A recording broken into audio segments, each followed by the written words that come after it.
Hey everybody, it's Neil. Check out what I have here. I have a 104-piece oscillating tool sanding set. So I have an oscillating tool, and these are the sanding things in it. I'm going to show you guys how it works.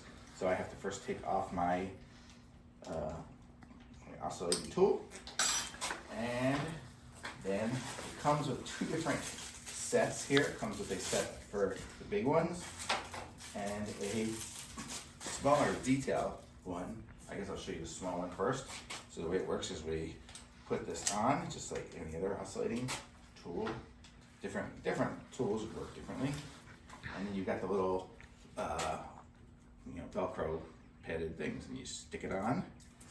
And now I have a little sander, and let's see how this will work on my board here.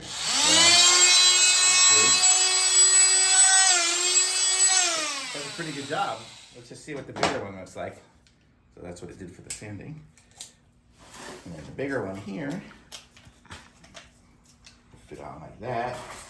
And here's the pads. And I don't even remember what number I put, but here I'll do a P60 for this one.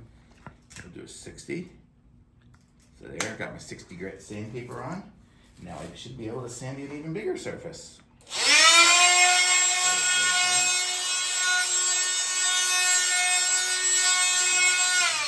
Pretty cool. It turns my little oscillating, or my multi-tool into a sweet sander. So I like it. Thumbs up. Very cool.